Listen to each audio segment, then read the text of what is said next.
Tout est possible. Jean-Luc Reichmann et Émilien évoquent leur projet commun à la télévision dans un entretien accordé au magazine Télépoche, sorti ce lundi 31 mars 2025. Émilien, le maître de midi des 12 coups de midi, et Jean-Luc Reichmann, l'animateur du programme, ont révélé avoir des projets communs à la télévision. Depuis sa première apparition sur TF1 dans les 12 coups de midi en septembre 2023, Émilien semble imbattable.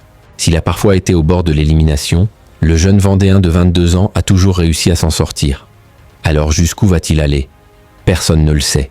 Après 550 participations, Émilien a déjà indiqué que tant qu'il s'amusait, et c'est toujours le cas, il ne voyait pas de raison à ce qu'il quitte le jeu, même si certains internautes ont révélé souhaiter le voir partir. Ce jour arrivera et visiblement l'étudiant en histoire l'anticipe quand même puisqu'il a fait des révélations dans les colonnes du magazine Télépoche paru ce lundi 31 mars 2025.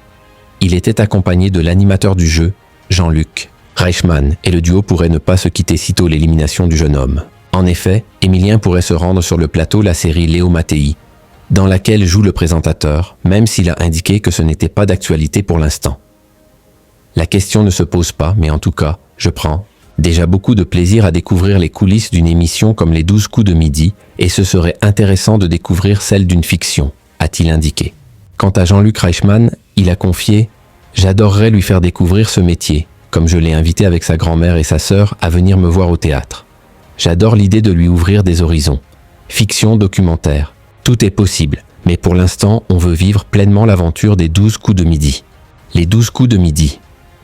Émilien s'entraîne encore et toujours, en attendant de réfléchir à son avenir, et même s'il a indiqué souhaiter reprendre ses études, Émilien reste concentré sur le jeu.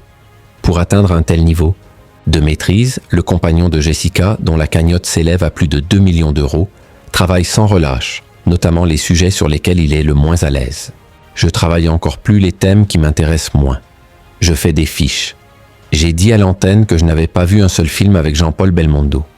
C'est une lacune que j'essaie de combler, a confié celui qui refuse de tricher. Et passe quand le public lui souffle la bonne réponse. Quant à sa longévité, Émilien a expliqué que des vacances entre chaque session de tournage l'aident à se régénérer. Bien sûr, je ne suis pas à l'abri d'un dysfonctionnement, mais j'essaie vraiment de me préserver. Je n'ai aucune envie de partir en tout cas, même si je sais que ça peut arriver à n'importe quel moment, a-t-il assuré.